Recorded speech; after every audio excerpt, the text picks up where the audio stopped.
નમસ્કાર, આપ જોઈ રહ્યા છો નેશન પ્લસ ન્યૂઝ. હું છું આપની સાથે હિરલ પંડ્યા.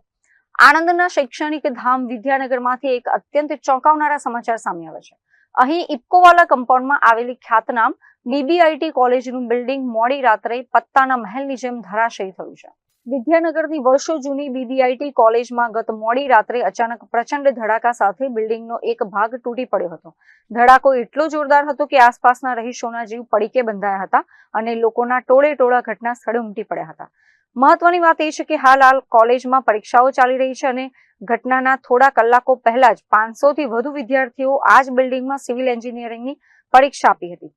જો આ દુર્ઘટના પરીક્ષા દરમિયાન બની હોત તો મોટી હોનારત સર્જાઈ શકી હોત. ઘટનાની જાણ થતાં જ સ્થાનિક પ્રશાસન, પોલીસ અને ફાયર વિભાગની ટીમ સ્થળ પર દોડી આવી હતી અને સુરક્ષાના ભાગરૂપે સમગ્ર કેમ્પસ વિસ્તારને કોર્ડન ઓફ કરી દેવામાં આવ્યું છે. તંત્ર દ્વારા હવે બિલ્ડિંગ ધરાશયી થવા પાછળના ચોક્કસ કારણો જાણવા માટે તપાસના ચક્રો ગતિમાન કરવામાં આવે છે. હું આ BBIT એટલે BNB પોલિટેકનિકમાં હું સ્ટડી કરું છું. હું સિવિલ એન્જિનિયરિંગમાં છું અને આ સિવિલ એન્જિનિયરિંગની બિલ્ડિંગમાં પાછળ જોઈ શકો છો અને એ જ બિલ્ડિંગ આપણે અત્યારે પડી છે. એમાં મારું આજે એક્ઝામ હતું અને કાલે પણ પેપર છે. સારું થયું છે કે અત્યારે રાત્રે પડ્યું છે કે કાલે કોઈ પણ જે સ્ટુડન્ટ્સને કોઈ પણ હાનિ થઈ નથી.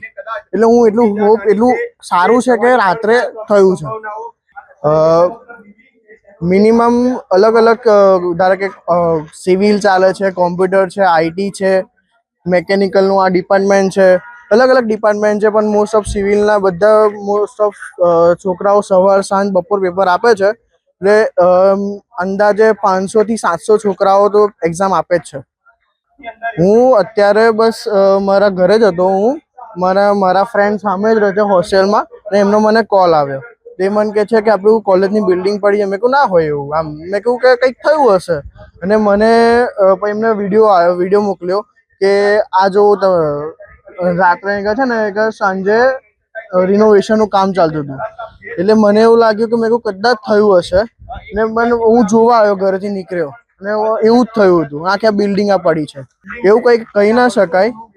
એવું મને પણ કોઈ નોલેજ નથી એ બાબતે, પણ કદાચ રિનોવેશનના કારણે કદાચ આમ અત્યારે જ આમ 1 વર્ષ પહેલા જ ઉપરની બીજી અને ત્રીજો માળ બન્યો જ છે ને એ રીતનું તો કશું કંઈ લાગતું નથી મને. પણ આમ બધું નોર્મલ જ છે, પણ કદાચ રિનોવેશનના કારણે કદાચ એવું થતું હોય તો, બાકી એવું કશું છે જ નહીં. બાકી બધું બિલ્ડિંગમાં બધી રીતના કર્મચારીઓથી માંડીને સરથી માંડીને બધા જે અહીંયા આગળ આવ્યા હતા રિપેરિંગ કરવાને બધું બધા કમ્પ્લીટ જ હતા. બધા શું કહેવાય ઓલ ઇન કમ્પ્લીટ બધા. અત્રે ઉલ્લેખનીય છે કે આ બિલ્ડિંગમાં છેલ્લા કેટલાક સમયથી રિનોવેશનની કામગીરી પણ ચાલી રહી હતી. નોંધનીય છે કે માત્ર 1 વર્ષ અગાઉ જ આ બિલ્ડિંગનો બીજો અને ત્રીજો માળ બાંધવામાં આવ્યો છે. ત્યારે હવે સવાલ એ ઉઠી રહ્યો છે કે શું રિનોવેશનની કામગીરીમાં કોઈ ખામી રહી ગઈ હતી? બિલ્ડિંગનો સ્ટ્રક્ચર સ્ટેબિલિટી રિપોર્ટ કોણે તૈયાર કર્યો હતો તેવા સવાલો ઉભા થયા છે. કેમેરામેન દિનેશ પટેલ સાથે Hiren Shah, nation plus news, Anand. સમાચારોનો સતત અપડેટ મેળવવા માટે અમારી નેશન પ્લસ ન્યૂઝની YouTube ચેનલને સબસ્ક્રાઇબ કરો, બેલ આઇકન દબાવો અને જોડાયેલા રહો Facebook, Instagram અને Twitter પર.